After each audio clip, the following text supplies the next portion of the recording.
Hello everybody, क्या हाल चाल है पलटन। तो आज है आपका डे 5 वेक्टर पार्ट 5। तो इस फेज के अंदर, इस सेशन के अंदर आप लोग पढ़ेंगे आज वेक्टर के अंदर डॉट प्रोडक्ट क्या होता है।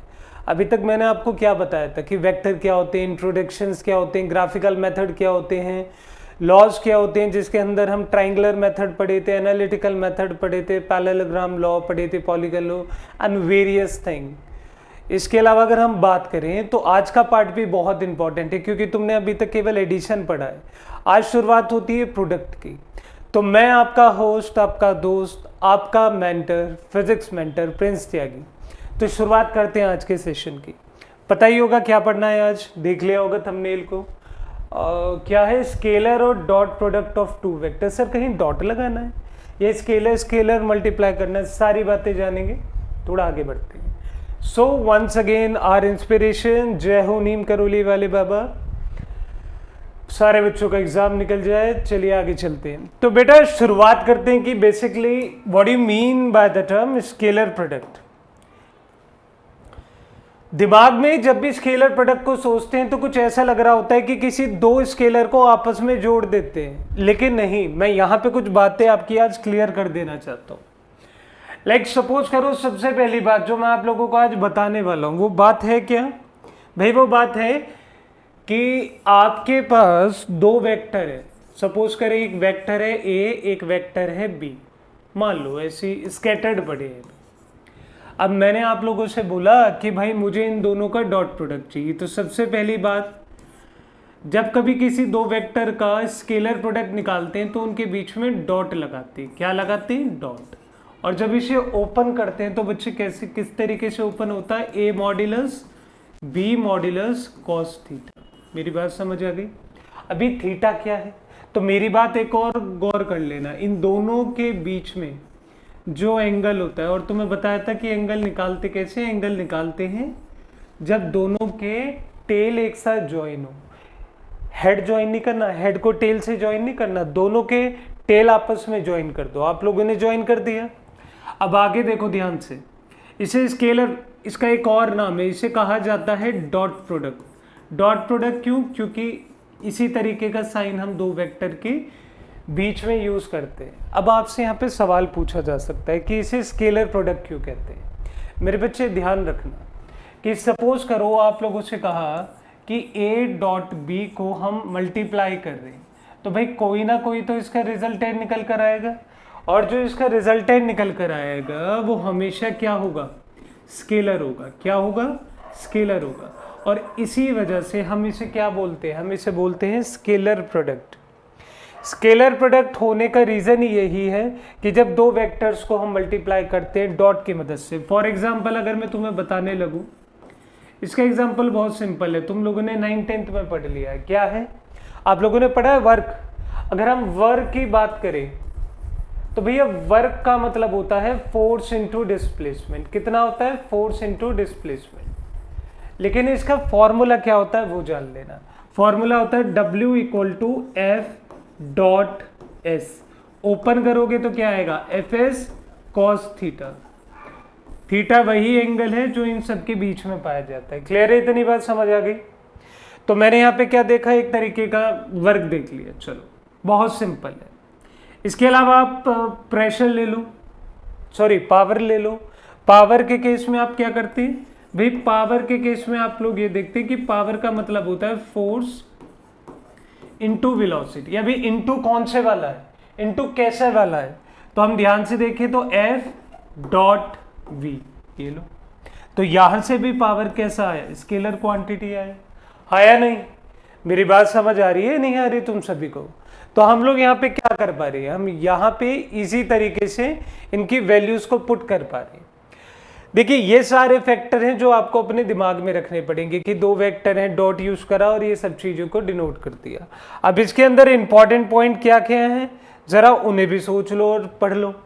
सबसे पहला इंपॉर्टेंट पॉइंट क्या है कि जो ये डॉट प्रोडक्ट है, याद रखना, जो ये डॉट प्रोडक्ट है ये दो है, मतलब ये कॉम्यूटेटिव भी है।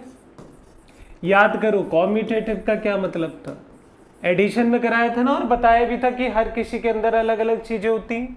तो अगर ये कॉम्यूटेटिव है तो इसका क्या मतलब है, A dot B is equal to B dot A, मतलब जो मल्टीप्लाई करोगे ए और बी वही बी और ए भी आएगा। दूसरी बात, ये डिस्ट्रीब्यूटिव है। क्या है मेरे बच्चे, डिस्ट्रीब्यूटिव। ये एसोसिएटिव नहीं है, ये डिस्ट्रीब्यूटिव है। डिस्ट्रीब्यूटिव का क्या मतलब है, सपोज करो कल को तुम्हारे पास 3 तरह के वेक्टर है, एक वेक्टर है ए और वो मल्टीप्लाई हो रहा है 2 वेक्टर के साथ कुछ इस तरीके से, तो मेरी बात जान लेना, ये इसके साथ भी अलग मल्टीप्लाई होगा, ये सी के साथ भी मल्टीप्लाई अलग से होगा। तो it is both, one commutative और दूसरा क्या है, डिस्ट्रीब्यूटिव। क्लियर है इतनी बात। अब थोड़ा आगे की तरफ चलते और हमें यहां से क्या देखने को मिलेगा। आप लोगों को पता है कि अभी तक हम जितनी भी चीजें लिखते आए हैं वो हमारे काम की है। लाइक सपोज करो मैंने लिखा यहाँ पे ए डॉट बी वेक्टर, तो भाई ए डॉट बी वेक्टर को मैं कैसे खोलूंगा, A modulus B modulus cos theta, हाँ या नहीं। जब मैं इसे A modulus B modulus cos theta के प्रोग्राम से खोलूंगा तो यहाँ पे 3 तरह की कैटेगरी बनेगी। सबसे पहली कैटेगरी क्या है कि जब थीटा की वैल्यू 90 डिग्री होगी, कितनी डिग्री होगी, 90। जब थीटा की वैल्यू कितनी होगी भाई, 180 डिग्री। और जब थीटा की वैल्यू कितनी होगी, जब थीटा की वैल्यू होगी 0। तो तीनों केस में मैं लिखना चाहूंगा तुम्हारे आगे, थीटा को 90 मानो तो तुम्हें पता है कि cos 90 कितना होता है, cos 90 की वैल्यू 0 होती है। तो आप लोग यहां से एक बात जान गए कि कल को यदि ये 2 वेक्टर आपस में 90 डिग्री एंगल पर रखे हुए हैं, ये दोनों ही 90 डिग्री एंगल पे रखे हुए हैं, तो मैं ये कह सकता हूं कि इनका डॉट प्रोडक्ट हमेशा कितना आएगा, 0 आएगा। बेटा जहां पे इंपॉर्टेंट लिख दूं ना, उस बात को अपने गांठ बांध लेना, वो हमेशा एग्जाम के अंदर पूछा जाएगा, हमेशा आप लोगों से पूछेंगे। दूसरी बात, 180 डिग्री की बात करें तो आपको पता है कि cos 180 कितना होता है, cos 180 -1 होता है। तो अगर हम डॉट प्रोडक्ट की बात करें तो डॉट प्रोडक्ट कितना आएगा, ये आएगा -AB। क्यों आएगा वो आपको भी पता है, मुझे बताने की नीड नहीं है। क्लियर है। तो यहां पे कब होगा, जब ये दोनों वेक्टर अपने अपोजिट डायरेक्शन में होंगे, कुछ इस तरीके से। कितने डिग्री का एंगल बनेगा, 180 डिग्री का। थीटा की वैल्यू 0 हो रही है, इसका क्या मतलब है, cos 0 कितना है, cos 0 है 1। तो a dot B vector value कितनी आएगी, AB। क्यों, cos 0 की जगह आपने क्या लिख दिया, 1। तो इसका मतलब ये कब पॉसिबल है, जब A और B ये दोनों सेम डायरेक्शन में जा रहे हो। किस में जा रहे हो, सेम डायरेक्शन में जा रहे हो। देख लो यहां से बात तुम्हें समझ आनी चाहिए, इसके अलावा और ऐसी कोई चीज नहीं जो तुम नहीं समझ सकते। यहाँ पे मेरी बात समझ आ गई सभी को। तो ये कॉम्यूटेटिव है, डिस्ट्रीब्यूटिव है, इसकी 3 प्रॉपर्टी भी है। इसके अलावा और क्या देख सकते हो, आप लोगों ने अभी तक एक पॉइंट पढ़ते आए हो, वो पॉइंट क्या है समझो। पिछली क्लास में मैंने तुम्हें कुछ ये बताया था कि किसी का भी रिजोल्यूशन प्लेन में अलग होता है, स्पेस में अलग होता है। लाइक सपोज करो कल को मैं ए वेक्टर को लिखना चाहूं तो मैं कैसे लिख सकता हूं, ax i cap plus ay j cap plus az k cap. ठीक है। दूसरा, अगर मैं बी वेक्टर को लिखना चाहूं स्पेस के अंदर तो bx i cap by j cap bz k cap. Clear है। और ये सब कुछ चीजें किसके अंदर आएंगी, स्पेस के अंदर। स्पेस का मतलब 3D। डन है। मैं थोड़ा आगे की तरफ बढ़ता हूं, मैं उसमें क्या देखता हूं कि सर 4th पार्ट में मैं इतना भी कह सकता हूं कि कल को सपोज करो लाइक मुझे आप लोगों ने कहा कि सर a डॉट बी को मल्टीप्लाई करना है, तो मैं कैसे मल्टीप्लाई कर सकता हूं भाई, बहुत सिंपल तरीका है, बहुत ही सिंपल। कैसे करते हैं, ax bx। और सर i डॉट आई की क्या वैल्यू होगी उसके बारे में भी डिस्कशन करेंगे। फिर दूसरा ay dot by j dot j।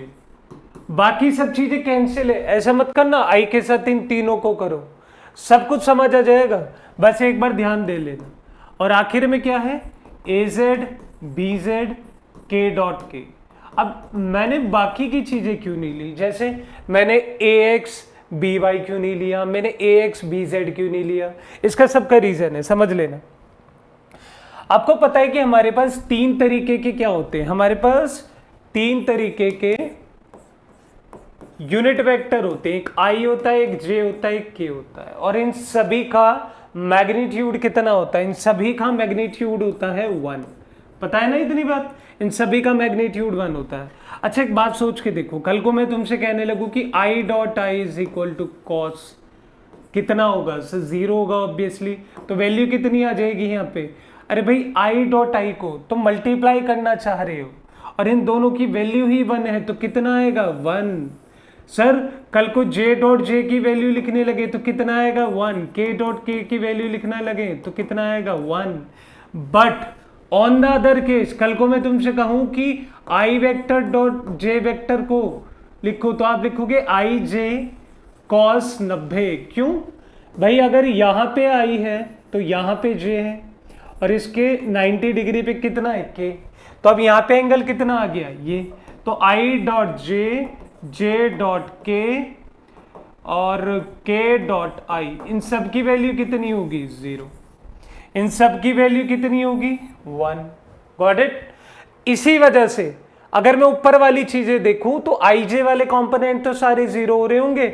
इस वैल्यू को अगर मैं लिखना चाहूं तो मैं कुछ इस तरीके से लिख सकता हूं कि A vector dot B vector, कल को ए X B X plus A Y B Y plus A Z B Z, मैं डायरेक्टली अप्लाई करूंगा और डायरेक्टली मैं अपना आंसर निकाल लूंगा। ये तुम्हारे सामने बात समझ आ गई। कुछ नहीं करा मैंने इन्हें पहले 3D स्पेस में कट करा।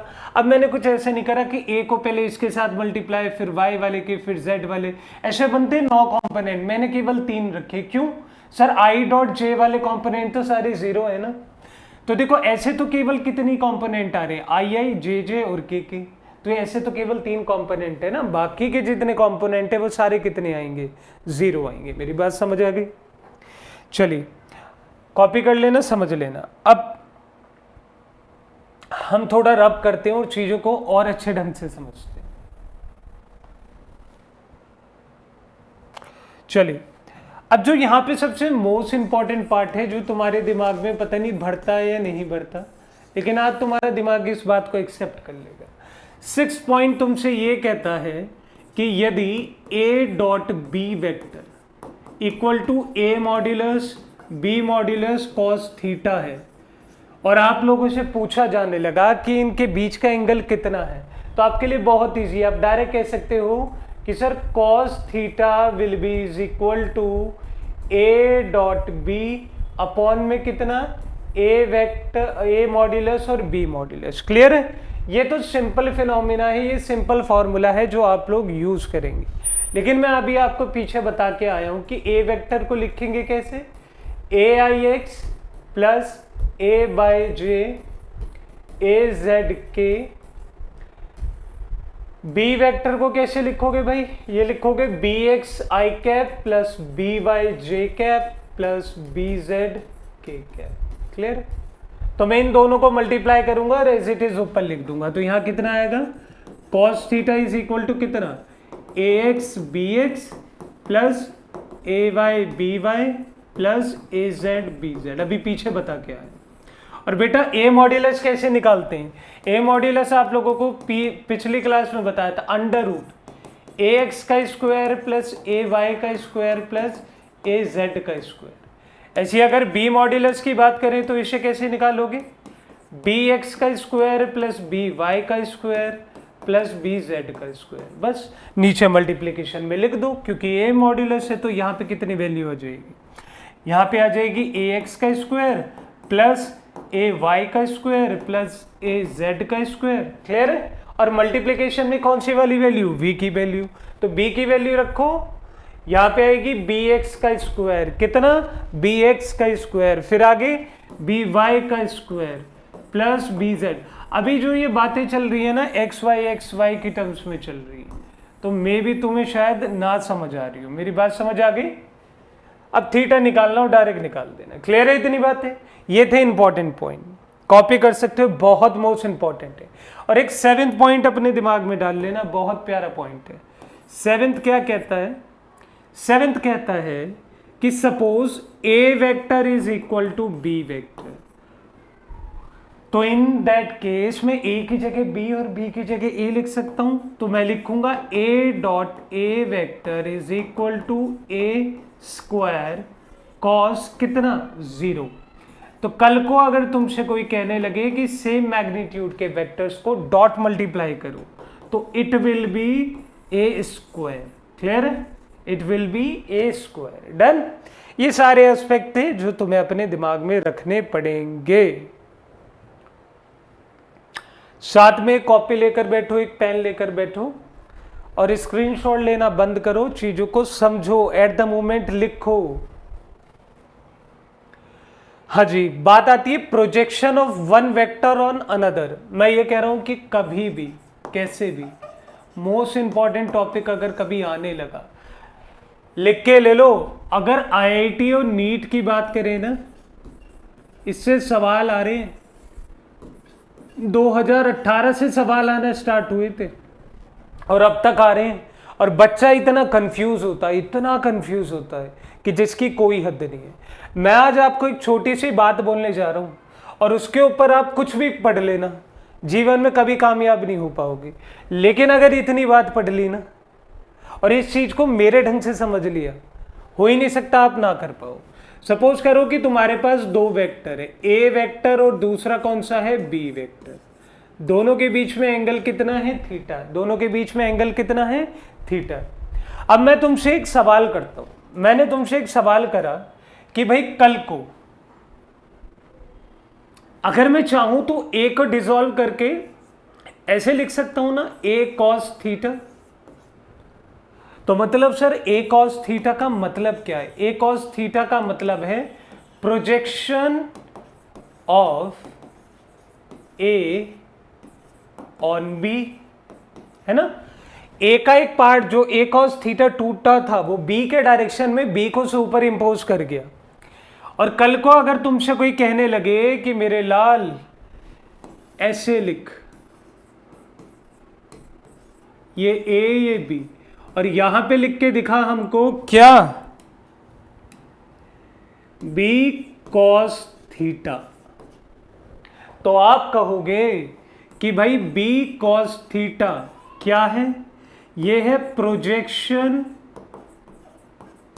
Of be on A. Clear है? ये दो पार्ट है। प्रोजेक्शन समझ आ गया? अब मेन फैक्टर जहां से आईआईटी और नीट के सवाल आते हैं, जहां से आईआईटी और नीट के सवाल आते हैं, आप लोगों से पूछा जाएगा कि जो आप प्रोपोर्शन निकाल रहे हैं, जो प्रोजेक्शन आप निकाल रहे हैं, वो आप निकालोगे कैसे? कल को यूज होने लगे तो यूज करोगे कैसे? भाई सिंपल सी बात है, आप यूज करने का तरीका नहीं बदल सकते, लेकिन यूज करते रहना पड़ेगा। क्लियर है? कैसे यूज करोगे वो देख लो। मैं कहता हूं आपसे कि ए कॉस थीटा, तो भाई आप इसे दो तरीके से लिख सकते हैं। ए कॉस थीटा को आप सबसे पहले स्केलर फॉर्म में लिखेंगे और ए कॉस थीटा को आप दूसरी बात वेक्टर फॉर्म में लिखेंगे। कैसे लिखेंगे? वेक्टर फॉर्म में। किस तरीके से वो समझ लो।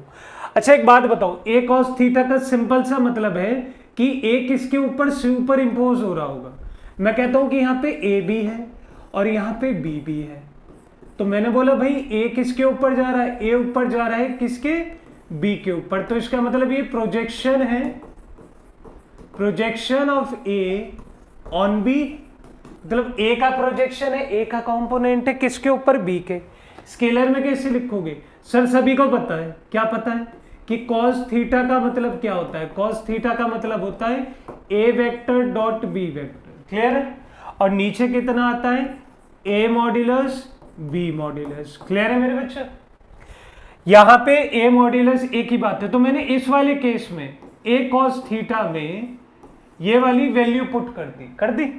अब यहां पे जैसी वैल्यू पुट करोगे तो कितना आएगा? a क्रॉस मतलब a डॉट बी अपॉन में ए बी, तो a से a कैंसिल हो गए। और आपको पता है कि b वेक्टर अपॉन b मतलब बी वेक्टर अपॉन मॉड्यूलस क्या कहलाता है? ये कहलाता है यूनिट वेक्टर बी। तो आप कह सकते हैं कि जब कभी भी स्केलर फॉर्म इसकी लिखनी पड़ेगी तो डायरेक्ट फॉर्मूला है तुम्हारे पास, क्या है? A cos theta is equal to कितना? A vector dot B vector. कितना है? A vector dot B vector. इस बात को अपने दिलो दिमाग में बैठा लेना। लेकिन ये स्केलर फॉर्म है। वेक्टर फॉर्म तो और भी इजी है। वेक्टर फॉर्म में कुछ नहीं करना, वेक्टर ही तो जोड़ना है। कल को अगर ए कॉस थीटा का आपको वेक्टर फॉर्म पूछने लगे तो एज इट इज कॉपी कर देना और साथ में एक यूनिट वेक्टर लगा देना। कौन सा वेक्टर लगाओगे? सर जिसमें प्रोजेक्शन हो रहा है। अरे मेरा प्रोजेक्शन किसी और चीज पे हो रहा है तो मेरा डायरेक्शन वहीं से तो आएगा, और उसका डायरेक्शन कौन देता है? वहां का यूनिट वेक्टर। भाई यूनिट वेक्टर इसका है तो यूनिट वेक्टर इसी का तो लगाओगे, ए का क्यों लगाओगे? मेरी बात समझ आ रही है? कल को तुम्हें इनकम टैक्स में नौकरी मिल गई तो तुम सैलरी जाके नारकोटिक डिपार्टमेंट से लोगे? नहीं, वो कह देगा कि जब तू इनकम टैक्स में काम कर रहा है यहां क्या लेने आया है। अगर ए का प्रोजेक्शन यहां पर है तो इसका डायरेक्शन भी किसके साथ जाएगा? बी वेक्टर के साथ। तो देखो ये स्केलर था, स्केलर के साथ वेक्टर जोड़ दिया तो ये वेक्टर फॉर्म आ गई। मेरी बात समझ आ गई? तो ये कौन सी फॉर्म आ गई? वेक्टर फॉर्म आ गई। क्लियर है? बहुत अच्छा कंसेप्ट है, बहुत प्यारा कंसेप्ट है। आप पढ़ के तो देखो, इतना मजेदार कंसेप्ट है कि आप अपनी लाइफ में कभी नहीं भूल पाओगे। बात क्लियर हो रही है सभी को इतनी? इसे कॉपी कर लो एक बार जल्दी से ताकि आप कोई भी चीज भूल ना पाओ अच्छे से। क्लियर है? चलो चलिए बच्चा पार्टी, हम लोगों ने देखा कि हमारी स्क्रीन के ऊपर एक न्यूमेरिकल लिखा है। भाई वो न्यूमेरिकल क्या कहता है? वो न्यूमेरिकल तुमसे, चलो तुम पॉज करो और तुम समझो और तुम अपने हिसाब से करो। बेटा मेरी खासियत क्या है कि मैं आपका टाइम बचाऊंगा। आप 12th के हिसाब से पढ़ना चाहते हो 12th के हिसाब से पढ़ो, 11th के हिसाब से पढ़ना चाहते हो 11th के हिसाब से पढ़ो। यहां मैं 12th के हिसाब से पढ़ा रहा हूं, नीट के, आईआईटी के, हर किसी के हिसाब से तुम आज पढ़ लो। जैसा मैं पढ़ाना चाह रहा हूं वैसा पढ़ लो, मैं भी तुम्हें हेल्प कर जाए। इस क्वेश्चन को करने के ना बहुत सारे तरीके, बहुत सारे तरीके, लेकिन जो हम लेंगे वो सबसे इंपॉर्टेंट होगा। मेरे बच्चों एक बात बताओ, ये क्या कह रहा है तुमसे? ये कह रहा है कि A vector plus B vector is equal to C vector, ये वाली लाइन। तो कुछ ऐसा नहीं लग रहा कि ये रिजल्टेंट है, ये दोनों इसके कंपोनेंट है, ये रिजल्टेंट है, ये इसके कंपोनेंट है। सपोज करो ये ए है, ये बी है, और इसकी वैल्यू भी दे रखी है। ए का कितना है मैग्नीट्यूड?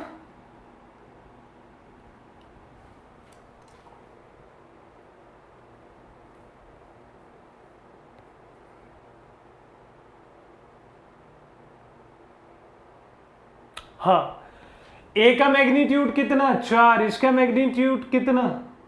3। इसका मैग्नीट्यूड कितना? 5। अब ध्यान से देखो, 4 का स्क्वायर कितना? 3 का स्क्वायर कितना? और ये 5 का स्क्वायर ला देता। कैसे? 16 प्लस 9 इक्वल टू 25, और 25 का अंडर रूट कितना? ये वाला पार्ट। तो इसका मतलब दोनों तरफ यहाँ पाइथागोरस लग सकती है, और मुझे पता लग गई 90 डिग्री है। और तुमसे पूछा है कि एंगल ए और सी के बीच का एंगल बता दो।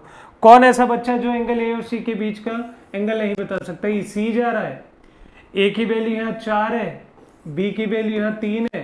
एक ट्राइंगल ड्रॉ करो, यहाँ थीटा लो, ये 5 है, ये 4 है, ये 3 है। जिस तरीके से चाहते उस तरीके से। मैंने तुमसे कहा कि टेन थीटा निकालो, तो तुमने कहा परपेंडिकुलर अपॉन बेस, तो परपेंडिकुलर 3 और ये नीचे 4, तो 3/4। तो थीटा की वैल्यू कितनी आ गई? थीटा की वैल्यू आ गई tan इनवर्स 3/4। तुम एक आंसर मांगोगे, मैं तुम्हें 3 आंसर दूंगा। कॉस थीटा की बात करें तो कॉस थीटा की बात क्या होती है? b/h। तो b कितना है यहाँ पे? 4, और ऊपर कितना हो गया? 4/5। साइन थीटा की बात करोगे, sine theta perpendicular upon hypotenuse कितना? 3/5। तो देखो सबसे आंसर सेम आएगा, निकाल के देख लेना। और सर हम कैसे निकालेंगे? वहां पे गिवन होगा। ये देखो, ये देखो, बात समझ आ गई? तो निकालने के तरीके अनगिनत हैं, तुम पढ़ने वाले तो बनो भाई साहब। बहुत सारी चीजें यहां पढ़ने के लिए, तुम्हें तो रिक्वायरमेंट की जरूरत ही नहीं पड़ेगी मेरे बच्चे। क्लियर है? आगे अगला क्वेश्चन तुमसे क्या कहता है कि एक वेक्टर है ए, एक वेक्टर है बी, प्रूव करके दिखा दो ये परपेंडिकुलर है। पॉज कर लो, पॉज कर लो, क्वेश्चन कर लो, आराम से करो, मुझे कोई दिक्कत नहीं। चलो भाई, एक वेक्टर है कितना, A vector is equal to I cap plus 2 J cap plus 3 K cap, और बी वेक्टर कितना है 2 I cap minus J cap. और तुम्हें पता है मुझे इन दोनों को परपेंडिकुलर प्रूफ करना है, तो इसका एक ही तरीका है, ए डॉट बी को कितना लाके दिखा दो, 0। ए की वैल्यू तुम्हारे सामने, बी की वैल्यू तुम्हारे सामने, क्या बताया था सर, मल्टीप्लाई करना है आई को छोड़ के, तो कितना आएगा सर, ये आएगा 2i इंटू आई, फिर कितना आएगा माइनस 2j इंटू जे, तुम्हारी वजह से कर रहा हूं, मुझे कोई जरूरत नहीं। 3 इंटू 0 इंटू के, तो भैया क्या आ गया 2 माइनस 2 प्लस 0 कितना 0। Hence we can say that they are both perpendicular to each other. Direct है, कोई दिक्कत नहीं। अगले अच्छे क्वेश्चन भी हैं, घबराओ मत, क्वेश्चन तो इतने सारे हैं कि तुम ये कहोगे कि सर हमें तो पता ही नहीं चल रहा कैसे करें। If unit vector A and B are inclined at an angle theta, भाई दो यूनिट वेक्टर है, एक है ए एक है बी, दोनों के बीच में थीटा डिग्री, और एक और लाइन लिखी, ये दोनों यूनिट वेक्टर हैं, तो मतलब ए का मॉड्यूलस और बी का मॉड्यूलस दोनों का 1 है, दोनों का मैग्नीट्यूड 1 है। खुद करना चाहोगे पॉज करके कर लेना। आप लोगों से पूछा है कि a माइनस बी की वैल्यू क्या आएगी, वो भी मॉड्यूलस में।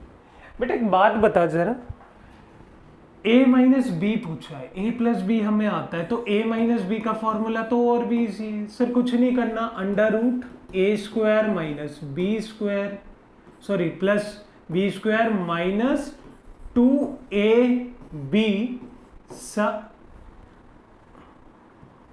कुछ और दिमाग में चल रहा था हमारे, कितना है cos थीटा, यही तो है सर। ऐसा क्यों, अब 180 डिग्री रखा जाता है, माइनस का साइन आ जाता है, पता है तुम्हें इतनी बात, नहीं तो कल करके दिखा देंगे। और बताओ, अब यहाँ पे डायरेक्ट वैल्यू देखो, ये तुमसे कहेगा क्या, a माइनस बी की तो वैल्यू चाहिए थी, मॉड्यूलस लगा दिया, चलो करना स्टार्ट करते हैं।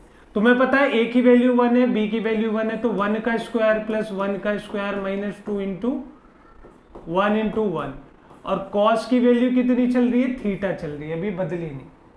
यहाँ पे कितना लिखा जाएगा, यहाँ पे लिखा जाएगा 2 माइनस 1 cos थीटा। सर ऐसा क्यों करा भाई, 1 और 1 कितना 2 यहाँ पे था, 2 कॉमन ले लिया। अब ध्यान रखो, एक आइडेंटिटी होती है, इस आइडेंटिटी को तो अपने दिमाग में जब तक वेक्टर करोगे दिमाग में डाले रखो, क्या है cos 2 theta, cos 2 theta is equal to cos square theta minus sine square theta. Clear है, cos 2 theta is equal to cos square theta minus sine square theta. और आप भी को पता है कि sine square theta plus cos square theta is equal to कितना है, 1 है। अरे सर ये कैसे भूल गए बेटा, ये और ये तुम्हारी दिनचर्या में हो जाना चाहिए। जैसे तुम फोन चलाते हो, रील देखते हो कि भैया उसके बगैर ना तुम्हारी सुबह होती ना शाम होती, नहीं आधों की तो दिन भी नहीं होता, भाई वही वाला काम है। मच्छर भी आया था पढ़ने, ये रोज आता है, देखो एक ही मच्छर, गंदगी नहीं है यहाँ। तो हम लोग यहाँ ध्यान से देखें तो क्या होगा, cos 2 theta is equal to, मैं cos की जगह साइन चाहिए, क्योंकि यहाँ पे भी साइन cos 10 लिखे, मैंने कुछ नहीं करा, मैंने यहाँ पे डायरेक्ट लिख दिया 1 minus sine square theta minus sine square theta. तो आप ध्यान से देखो कितना हो गया, cos 2 theta is equal to 1 minus 2 sine square theta, और आप cos 2 थीटा की जगह वो वैल्यू लिख सकते हैं, तो कितना आएगा अंडर रूट, बेटे 1 इधर आ जाएगा ना, तुम्हें बहुत समझाना पड़ता है। 2 square sine theta is equal to कितना, 1 माइनस cos थीटा। ये लो मेरे प्यारे बच्चों, ये लो। अब ध्यान से देखें तो कितना आएगा, 2 into 2 sine square theta by 2। क्यों, यहाँ पे थीटा था तो बाई 2 हो गया, वहां 2 थीटा था तो वहां ये 2 थीटा लिखो भाई, ठीक है। कॉस की वैल्यू डबल है तो इसकी वैल्यू सिंगल है, तो आप ध्यान से देखेंगे 2 बाहर आएगा, साइन थीटा बाई 2 बाहर आएगा, तो वैल्यू कितनी हो गई आपकी ये वाली। और यहां से एक बात लिख लेना, ये एक शॉर्ट ट्रिक भी है, ये एक शॉर्ट ट्रिक भी है कि जब कभी आपको दे रखा है a माइनस बी की वैल्यू तुमसे पूछ ली, तो वो वैल्यू हमेशा कितनी आएगी 2 साइन थीटा बाई 2। तो this is the short trick as well. थोड़ा आगे चलते हैं, क्वेश्चन और भी अच्छे अच्छे हैं, समझो करके देखो, हो रहा है तो वेल एंड गुड, नहीं हो रहा तो सीखो। बोल रहा है determine the angles which the vector a equal to something makes with X Y Z axis. Oh shit sir, ऐसा कुछ हमने कल पढ़ा था। और अगर आप चाहते हैं कि ये चीज़ें आपके दिमाग में अच्छे से स्थिर तरीके से बैठ जाए, फिक्स हो जाए, तो आपको ना रोज का चैप्टर पढ़ के आना पड़ेगा। भाई ये तुमसे एक सिंपल बात कहते हैं कि a की वैल्यू है 5i cap plus 0j cap और 5k कैप, और आप लोगों को पता है मैं इसे किस तरीके से लिख सकता हूँ, मैं इसे लिख सकता हूँ axi कैप, देखो इसका कितना यूज है जो कल पढ़ाया था, ayj cap plus azk cap. Clear है? अभी आप लोगों से पूछ रहा है कि ये एक्सिस के साथ कितना एंगल बनाएंगे। अगर तुम्हें याद ना हो तो मैं तुम्हें याद दिला दूं कि अगर कोई एक वेक्टर है a और आप उसके साथ एक्सिस के साथ मतलब ax के साथ कुछ बनाना चाहते हैं, तो वहां पे बता एंगल अल्फा। आप y एक्सिस में ay के साथ बनाना चाहते हैं तो वहां बनता है बीटा, और z एक्सिस की बात करें, z मतलब कितना az के साथ बनाना चाहते हैं तो वहां पे कितना बनता है गामा। क्लियर है? और तुम्हें पता भी है कि इनकी सबकी वैल्यू में तुम्हें लिखना और निकालना सिखाया था। लाइक सपोज करो कुछ इस तरीके से कि ये ax है, ये अल्फा है और ये a है, तो अगर तुम्हें यहां कोई बोले कि cos अल्फा निकालना है तो b अपॉन इतना, तो भाई b कितना है यहाँ पे, b है ये ax अपॉन में कितना a, ये लो निकाल देते, कौन सी बड़ी बात है। तो कल को cos अल्फा निकालना हो तो ax, और सर a तो आए ही नहीं, चलो a निकाल लेते हैं, a कितना आएगा, ये आएगा 5 का स्क्वायर 25 प्लस 5 का स्क्वायर 25, तो ये आ गया 50, 25 इंटू 2 तो 5√2, कितना आएगा 5√2। तो ax की वैल्यू कितनी है 5 अपॉन में कितना 5√2, 1/√2 कब आती है जब अल्फा कितना होगा 45। कॉस बीटा की बात करें तो कॉस बीटा के लिए कितना 0 अपॉन में कितना 5√2 विच इज इक्वल टू 0, और कॉस 0 कब आता है जब बीटा की वैल्यू कितनी होती है मेरे लाल 90 डिग्री। और आखिर में कॉस गामा की बात करें तो कॉस गामा कितना आएगा 5 अपॉन 5√2, ये भी कितना आ गया 1/√2, तो वैल्यू कितनी आ गई मेरे लाल, ये आ गई 45, कितनी आ गई 45। क्लियर है? तो तीनों तरह की वैल्यू तुम्हारे पास है, और मुझे नहीं लगता यहां से किसी को कोई दिक्कत परेशानी प्रॉब्लम कुछ होगा।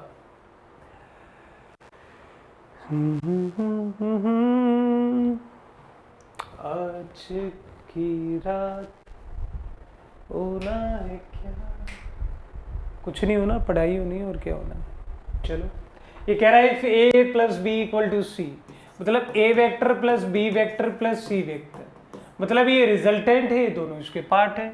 तो मैं लिख सकता हूं कैसे कि c modulus is equal to कितना a square plus b square plus 2ab cos theta. बेटा मैं इस बात से आपको एग्री करवा सकता हूं कि बुक्स में इतना लेंदी पार्ट रहता है कि इन्हें मल्टीप्लाई करो, इन्हें डिवाइड करो, इन्हें स्क्वायर करो, कुछ नहीं करवाने वाला। डायरेक्ट c की वैल्यू यहां से उठा लो, मॉड्यूलस इधर मतलब a स्क्वायर इधर लिया तो कितना a square plus b square plus 2ab cos theta. डरने की रिक्वायरमेंट नहीं है, c स्क्वायर की जगह कितना लिख सकते हैं a square plus b square is equal to a square plus b square. मेरी बात समझ आ रही है भाई? ये रिजल्टेंट था तो एडिशन का फॉर्मूला लगाया, c की जगह इतना रखा, वैल्यू पुट करी तो 2ab cos थीटा। अब ध्यान से देखो ये दोनों के दोनों कट गए, आखिर में कितना बचा sir 2ab cos theta is equal to 0, और यहां से cos 0 की वैल्यू 0 कब आएगी जब cos 90 होगा। हेंस प्रूव कि थीटा वैल्यू कितनी हो गई 0। तो लो जब थीटा ही कितना हो गया 90, तो ए और बी आपस में क्या हो गए परपेंडिकुलर। अब भाई समझ मेरी बात बच्चों, बहुत उत्तम क्वेश्चन है, बहुत अल्टीमेट क्वेश्चन है। मैं कह रहा हूं इस क्वेश्चन से अच्छा क्वेश्चन आपको अभी तक आपकी लाइफ में नहीं मिला होगा। इंपॉर्टेंट सॉल्यूशन देखो भाई, सॉल्यूशन तुमसे क्या कहता है, पढ़ लो। Find the component of A along the direction of vector I plus J.